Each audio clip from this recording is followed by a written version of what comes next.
I definitely collected a lot when I was growing up, but I kind of got away from it for a little bit when I got into college, and then got back into it when a couple guys that I'd played in high school and college with made it to the major leagues. I started trying to get their cards, and then I got away from it a little bit more, and then this last October, honestly, I opened a box of triple threads, pulled a Babe Ruth back card, and it got me back hooked. That was the first time I'd ever pulled anything really historic like that, and so I just thought, this is something I enjoy doing. I love the thrill of opening. David Justice was my favorite player. I've got an album that's probably got 300 or 400 cards of his, and I know he was just in the Topps tribute.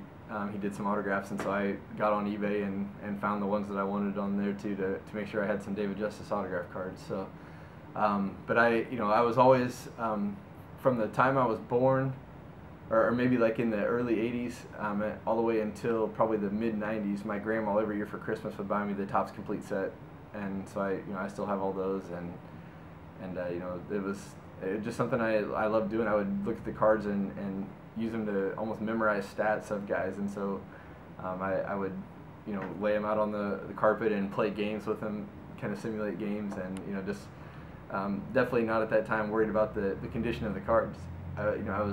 I interacted with them, and it probably did as much damage to them as the people that put them in bicycle spokes.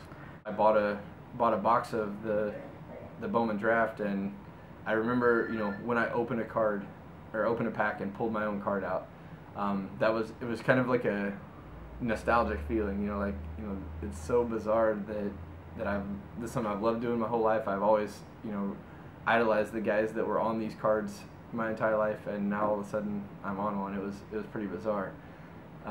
But in that same box, I pulled a Buster Posey autographed gold refractor rookie, and so it was like I was still loved the thrill of getting the high end cards, but it definitely was a little eerie pulling my card out as well. There was a movie about Brad Ziegler. Who plays you? Matt Damon. That was quick. Yeah, he's extremely good looking. He's loves baseball. You always see him at Red Sox games or whatever. So, I think we look a lot alike. My favorite superhero is Batman. He doesn't really have any powers. He's just got all the cool gadgets. And one of my favorite stores is Brookstone. I like going in and just kind of playing with stuff. And so I think I kind of fit right in that mold. And he's not just about going after evil villains. He's also trying to just stop general crime in the city and helping out the average person, and that's something that I think a lot of people can relate to. Favorite guilty pleasure? Phew. That has to be some kind of a peanut butter chocolate pie or cherry pie or something. I can eat dessert with the best of them.